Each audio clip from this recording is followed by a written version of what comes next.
कबीर साहब कहते नहीं भैया, मैं सच्चे पद का राही हूं, कह सकता दिन को रात नहीं, ईमान बेच दूं टुकड़ों पर, यह मेरे बस की बात नहीं, यह मेरे बस की बात नहीं। कबीर का बस ये कहते हैं कि तुम्हें यह कैमरा पूरब में दिखाई देता है, तुमको मुबारक, लेकिन मैं जिस जगह बैठा हुआ हूं, मैं अपने दृष्टिकोण से देख रहा हूं, तो मेरा यथार्थ कहता है कि कैमरा कहां रखा हुआ है?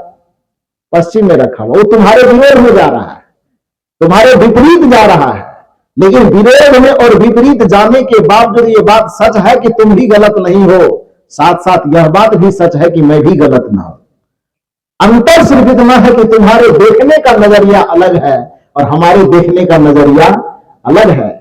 आप पश्चिम से देख रहे हो इसलिए कैमरा आपको पूरब में दिखाई दे रहा है, और हम पूरब से बैठ करके देख रहे हैं इसलिए हमको कैमरा पश्चिम में दिखाई दे रहा है।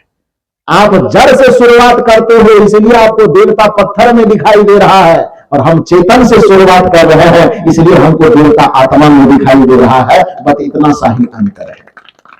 इसका ये अर्थ नहीं है कि हम नहीं मानते और आप मानते हो, तुम भी मानते हो, हम भी मानते हैं। तुम्हारी दृष्टि जड़ पर टिकी हुई इसलिए जड़ पर जाकर के अटक जाती है, और हमारी दृष्टि की शुरुआत ही चेतन से होती है, हमारी दृष्टि की हमारी पूजा ही चेतन से होती है। इसलिए चेतन देव जो आत्मा के रूप में विराजमान है, चाहे वह आदमी के शरीर में हो कि चाहे चींटी हाथी कुत्ता घोड़ा के शरीर में हो, जितने भी आत्मा है सब परमात्मा के स्वरूप है। ये कबीर साहब का दर्शन है, ये कबीर साहब कहना चाहते हैं। मतलब ये नहीं है कि आप देवता को मानते हैं कि नहीं मानते, हम मानते हैं। मतलब यह भी नहीं है कि हम भगवान को नहीं मानते हैं कि मानते हैं, लेकिन इस धारणा के साथ नहीं मानते कि मानो तो देव न तो पत्थर, इस धारणा में नहीं मानते। कबीर साहब का यथार्थवादी दृष्टिकोण कहता है पत्थर पत्थर है, देवता देवता है। कबीर साहब का दृष्टिकोण यह कहता है, यथार्थवादी दृष्टिकोण कहता है कि गोबर गोबर है, हलवा हलवा है। यदि सामने में गोबर रखा हुआ हो तो उसको हलवा मान करके नहीं खाया जा सकता। झूठ का खेला झूठ से नहीं होना चाहिए। परम पूज्य सदगुरु श्री अभिलाष साहब जी इस संबंध में एक बड़ा रोचक कहानी कहा करते थे। पूरे दुनिया में झूठ की फरेब की कहानी कैसे चलती है। रोचक कहानी क्या थी, हो सकता है गुरुदेव यहाँ पर छत्तीसगढ़ की धरा पर बराबर आया करते थे। अभी मैं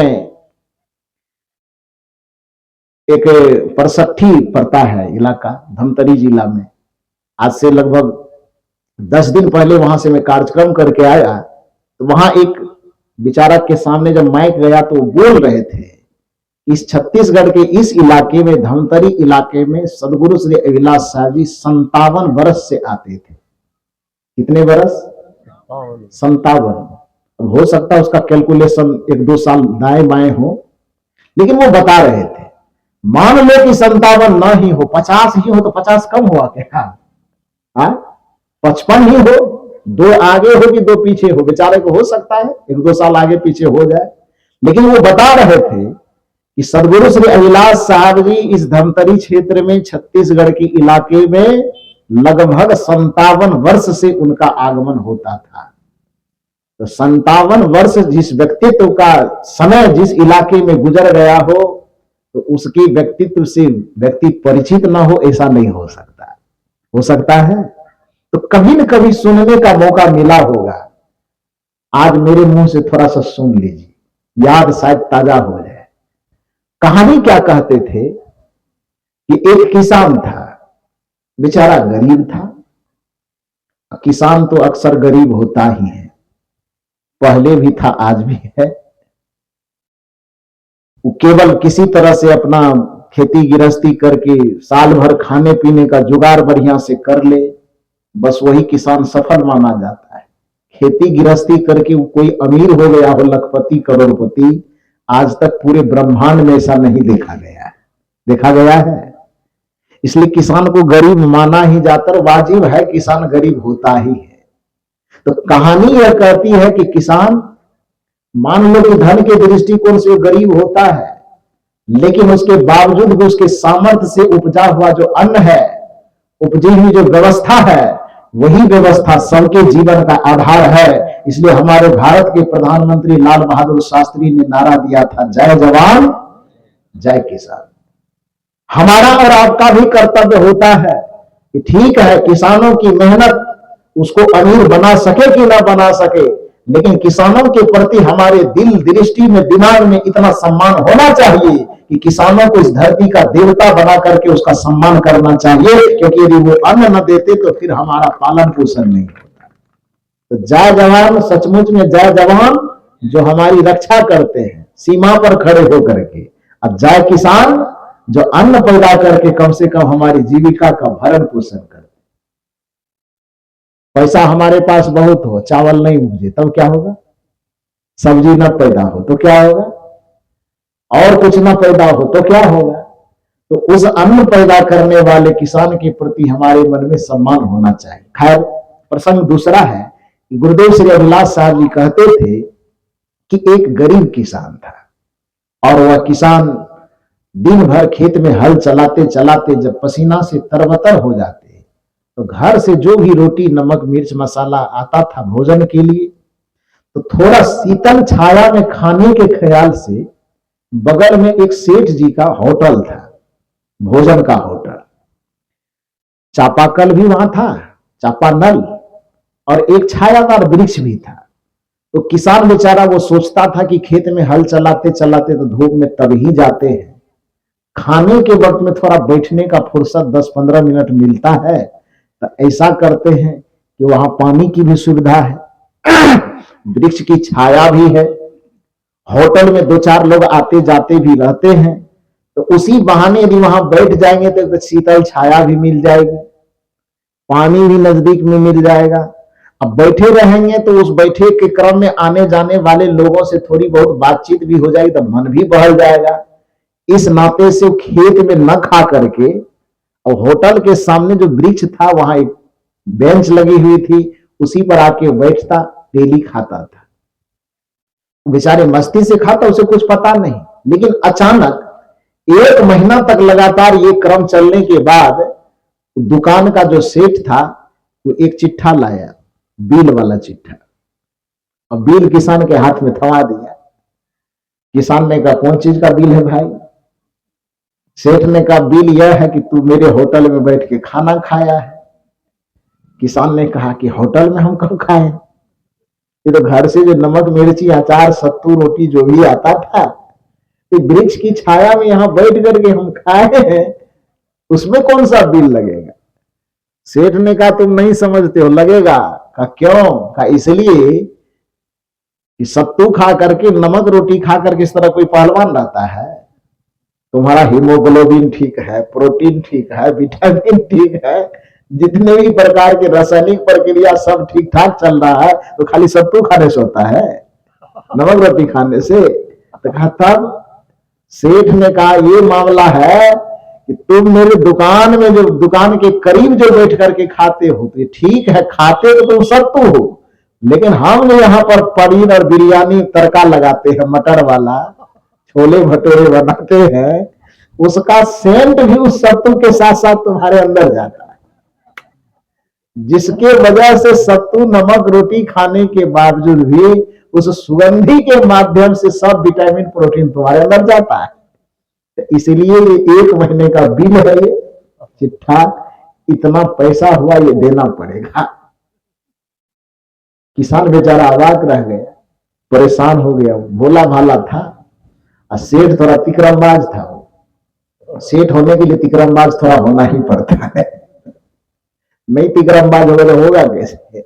उसको घी में डलडा मिलाना पड़ेगा, हल्दी में लकड़ी मिलाना पड़ेगा। हालांकि नहीं भी मिलाए तो भी कोई व्यक्ति धनवान हो सकता है, कभी नहीं मिलाना चाहिए।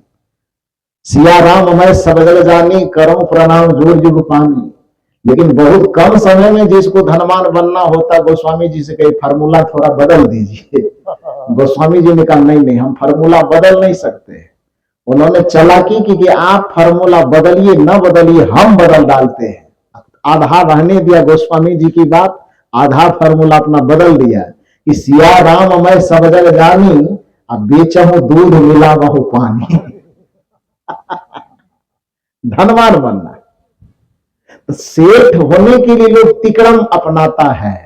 बेचारा वो सेठ भी यही तिक्रम अपनाया कि धन तो बढ़ ही रहा, थोड़ा किसान को भी पेंच में फंसावे, लिस्ट दिया कि इतना हुआ, 1 महीना मेरे होटल के करीब बैठ करके खाने, सामान कुछ नहीं लिया, केवल बनाने वाला सेंट जो आता था उसका टैक्स जोड़ दिया। वो किसान बेचारा परेशान हो गया कि एक तो किसान है, गरीब है, किसी तरह नमक सत्तू खाते थे, छाया में बैठ के खाए और सेंट का पैसा जोड़ रहा है। वो बेचारा चिंतित रहने लगा। चिंतित रहते रहते रहते रहते अचानक सेठ का आता था, पैसा लाया, टाल देता था कि अच्छा देखेंगे, लेकिन चिंता में रहता था। संजोग से एक संत का दर्शन हुआ, यतीन्द्र साहब मिले होंगे उससे। तो जब एक संत से उनकी मुलाकात हुई, संत ने उससे पूछा कि भाई तुम्हारा चेहरा दिन प्रतिदिन गिरते क्यों जा रहा है? उन्होंने बताया कि मुझे पता नहीं कि मेरा शरीर क्यों गिर रहा है। कबीर साहब की बात याद रखिए, चिंता से चतुराई घटे, शोक से घटे शरीर, पाप से लक्ष्मी घटे, कह गए संत कबीर। चिंता जिसके अंदर होगी उसका चिंतन घटेगा, उसका शरीर घटेगा, उसके स्वास्थ्य घटेंगे, उसके जीवन की उन्नति और प्रगति घटेगी। इसलिए नियम यह कहता है, नीति यह कहती है, संत और गुरुजन कहते हैं कि कोई ऐसा काम न करो कि तुम्हारे दिल और दिमाग पर चिंता सवार हो जाए। चिंता नहीं करनी चाहिए। तो किसान बेचारा चिंता करता था, जिसके कारण उसका शरीर घटता जा रहा था। संत से जैसे मुलाकात हुई, संत ने पूछा, भैया तू बड़े तंदुरुस्त रहता था, शरीर क्यों घट गया? आखिर अपने मन की व्यथा उस संत के सामने उन्होंने बताया। संत कहा ही उसको जाता है जो दुनिया के सामने में जो समस्या एकदम पहाड़ के जैसा दिखता हो, एक संत की युक्ति के सामने में पहाड़ जैसा समाधान एकदम राई की तरह दिखता हो, उसी को तो संत, उसी को विवेकी, उसी को पारखी, उसी को ज्ञानी कहा जाता है। उस विवेकवान संत ने कहा कि बस इतनी सी समस्या है, यही तो उसका चुटकी में समाधान हो जाए। क्या समाधान होगा? यतीन्द्र साहब का समाधान है, बड़ा शॉर्ट समाधान। उन्होंने बताया कि ऐसा करो कि जैसे को तैसा, जस को तस, वो जैसी युक्ति से तुम्हारे पास लड़ रहा है तो वही युक्ति तुम ही प्रयोग करो। जैसा कि कबीर साहब ने किया, मानो तो देव न तो पत्थर। कबीर साहब के दूसरा फार्मूला लाने की क्या जरूरत, वही फार्मूला लगा देते हैं, मानो तो गोबर न तो हलवा। पराजित हुआ कि नहीं हुआ? तो संत ने सिखाया कि कोई बात नहीं, चिंता मत करो, जैसा फार्मूला वो लगाया है वही फार्मूला तुम्हें भी लगाना है। वो फार्मूला लगाया है कि सेंट से तुम्हारा पेट भरा है, सब्जी के सुगंध से, तो अच्छी बात है, कल जाके कह देना कि परसों पैसा दे देंगे। जाकर के कहा, किसान जैसे गया कि सेठ जी पूछा कि पैसा लाया जी? कहा अच्छा सेठ जी चिंता मत कीजिए, कल एकदम पैसा आपका 100% मिल जाएगा। संत ने युक्ति बताई, एक डब्बा दिया और उस डब्बा में लगभग 100 रुपए का खुला पैसा, खुला के क्या बोलते हैं आप लोग, चिल्लर, हाँ चिल्लर वाला दे दिया। 100 रुपए एक डब्बा में, एक हाथ के डब्बा में भर दिया। किसान अपने अंगोछा में, अपने गमछी में, चादर में उसको लपेट करके ले दे गया सेठ के पास। सेठ ने कहा कि पैसा दो। किसान ने कहा रुकिए, हड़बड़ाइए मत, पैसा लाया हूं, चिंता मत कीजिए। गुरु की युक्ति जब किसी को मिल जाती है ना, तो वो कमजोर नहीं रहता, वो पहलवान हो जाता है। होता है कि नहीं? उन्होंने कहा सेठ जी चिंता मत कीजिए, आज सचमुच में आपका पैसा हम देने वाले। सेठ ने कहा दीजिए।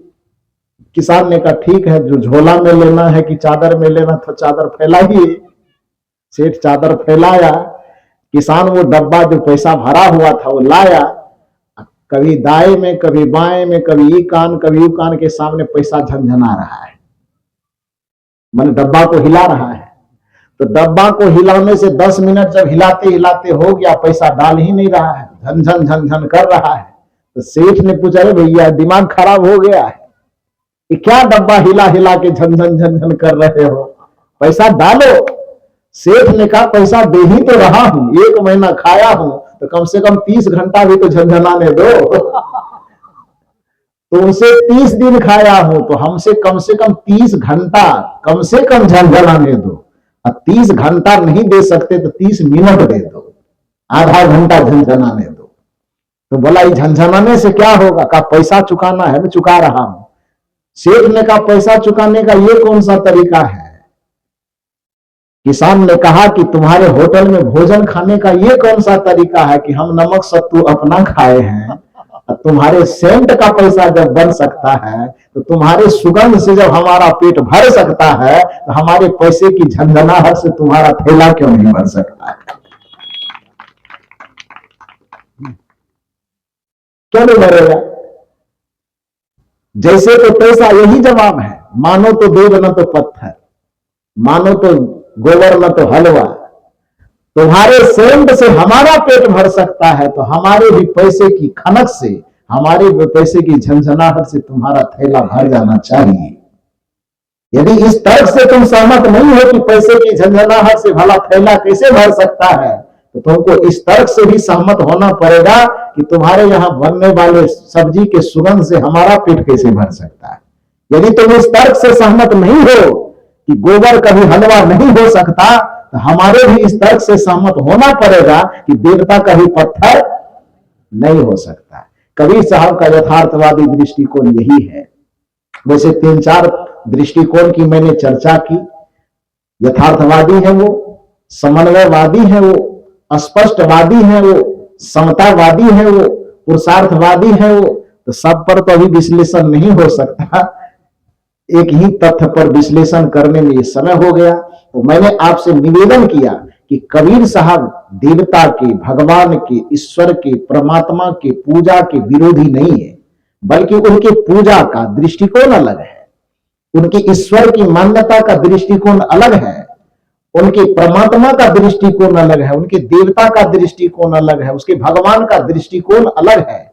वो कहते हैं कि हम चैतन्य में ही सबको समाहित देखते हैं, इसलिए आरती करने के लिए कहते हैं तो आरती कीजिए आत्म पूजा, सत्य पुरुष की और न दूजा, परम प्रकाश दीप उजियारा, घट घट देखूं प्राण प्यारा, भक्ति भाव और नहीं भेगा, दया स्वरूपी करिले सेवा, सतसंगत मिली शब्द विराजे, धोखा द्वंद भरम सब भाजे, काया नगरी देव बहाई, आनंद रूप सकल सुखदाई, शून्य ध्यान सबको मन माना, तुम बैठो आत्म स्थाना। कहानी कबीर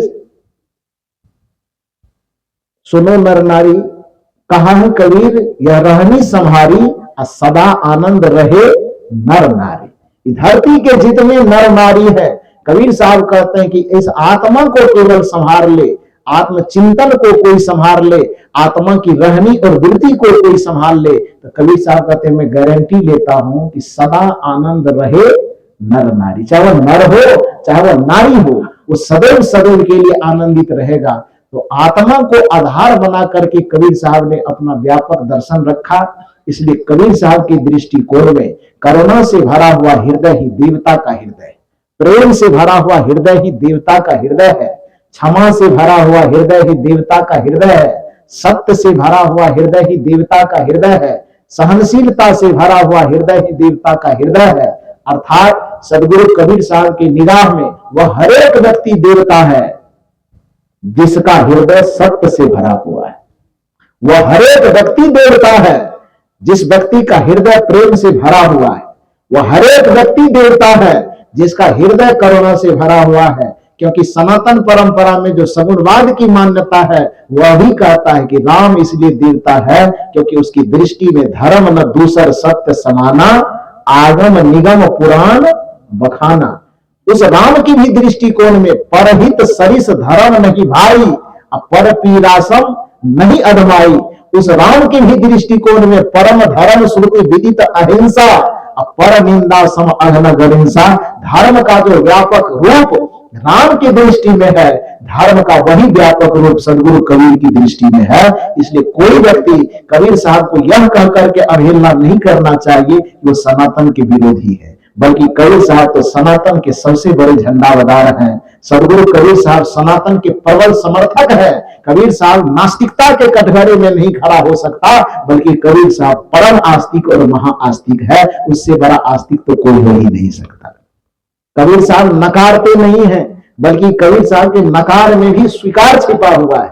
बस केवल इतना है कि कबीर साहब का चिंतन और दर्शन यथार्थवादी होने के कारण जो दिखता है कबीर साहब वही कहते हैं, जो उनके सामने में घटना परिलक्षित होती है कबीर साहब उसी को ज्यों का त्यों कह देते हैं। और कबीर साहब ज्यों के त्यों कहने में इतने माहिर थे कि उसका जीवन भी ज्यों आया था त्यों चला गया। इसलिए कबीर साहब के नाम से जो भजन प्रचलित है, चदरिया झीनी रे झीनी, उस भजन की एक कड़ी में, अंतिम कड़ी में आता है कि ध्रुव प्रहलाद सुदामा ने ओढ़ी, सुखदेव ने निर्मल कीन्ही, साहब कबीर ने ऐसी ओढ़ी, ज्यों की त्यों धर दीनी चदरिया झीनी रे झीनी।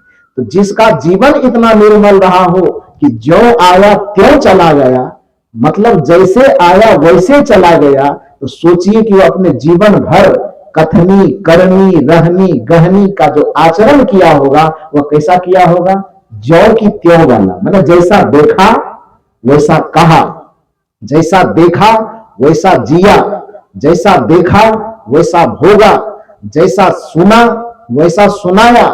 दुनिया के सामने ज्यों की त्यों का फार्मूला कबीर साहब ने दिया, और इस ज्यों के त्यों फार्मूला को ही संस्कृत जगत में यथार्थवाद कहा जाता है। और उस यथार्थवाद के अग्रगण्य प्रणेता इस धराधाम पर सदगुरु कबीर साहब थे। तो उनके एक दर्शन पर मैंने थोड़ा बहुत निवेदन आपसे किया कि सदगुरु कबीर साहब यथार्थवादी थे। आगे और पुरुषार्थवादी, मानवतावादी, अहिंसावादी जो भी होगा उस पर आगे के सत्रों में आपके बीच में चर्चा होगी। आप लोगों ने मेरे विचार को इतने ध्यान, सहजता और गंभीरता के साथ श्रवण किया, इसके लिए आप लोगों को बहुत बहुत साधुवाद देते हुए इस सत्र में मैं अपनी वाणी को यही विराम देता हूं।